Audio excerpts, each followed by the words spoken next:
Welcome to my YouTube channel. ఈరోజు మనము వ్యాకరణంలో కర్మధారయ సమాసాల గురించి తెలుసుకుందాం. ఇంతకుముందు మనం సమాసాల్లో తత్పురుష సమాసం గురించి తెలుసుకున్నాము, సంధుల గురించి తెలుసుకున్నాము. ఇప్పుడు కర్మధారయ సమాసం అంటే ఏంటి అని తెలుసుకుందాము.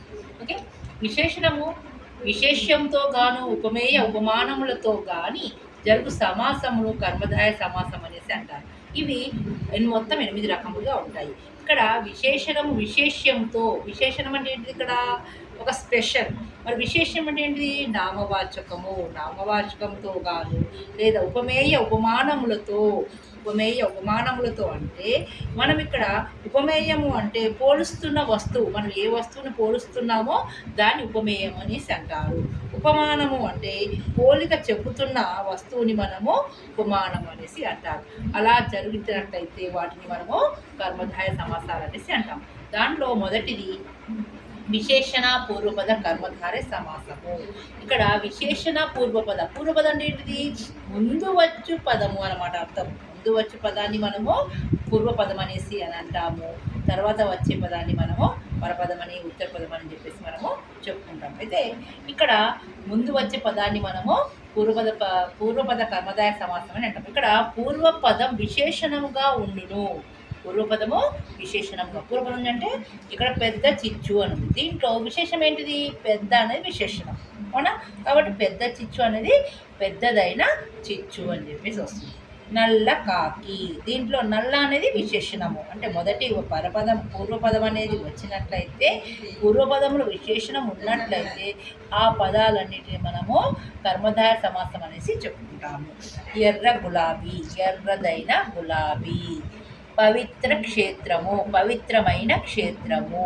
విచిత్ర చరిత్ర, విచిత్రమైన చరిత్ర. ముద్ద మందారం, ముద్దదైన మందారం అని.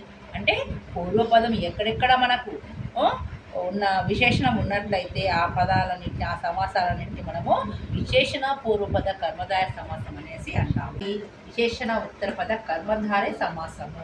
ఇక్కడ ఉత్తరపదం అంటే ఏంటిది? రెండవ పదం. ఒక సమాసంలో రెండవ పదాన్ని విశేషణంగా ఉన్నట్లయితే ఆ పదాలన్నింటినీ మనము విశేషణ ఉత్తరపద కర్మధారయ సమాసం అనేసి అంటాము. విశేషణము పరపదంగా కలిగి ఉండును.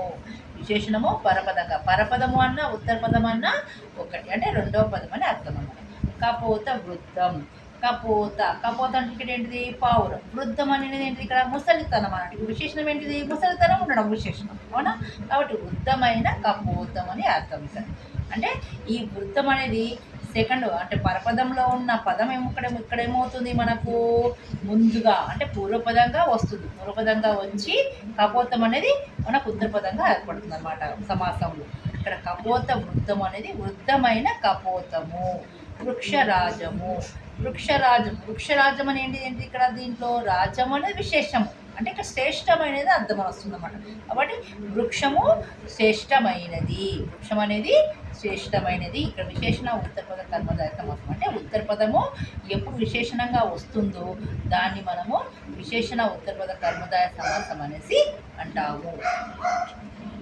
అది విశేషణ ఉభయపద కర్మధారయ సమాసము. ఇక్కడ ఉభయ అంటే అర్థం ఏంటిది? రెండు అని అర్థం అన్నమాట. అంటే రెండు పదాలు కర్మధారయ విశేషణంగా ఉన్నట్లయితే దాన్ని విశేషణ ఉభయపద కర్మధారయ సమాసం అంటారు.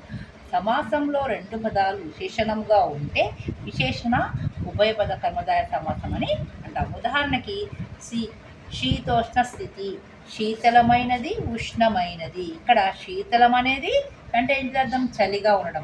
ఉష్ణమైనది వేడిగా ఉండడం, అంటే శీతోష్ణ స్థితి అనేది మనము చెప్పుకోవచ్చు. శాంతరులు, శాంతరులు అంటే ఇక్కడ శాంత శూరులు, శాంతరులు శూరులు. శాంతరులు వేరు, శూరులు వేరు, ఇద్దరు ఉన్నారు. కాబట్టి ఇది ఇక్కడ మనం ఉభయపద కర్మధారయ సమాసం. ఇక్కడ మృదు మధురము, మృదువైనది, మధురమైనది.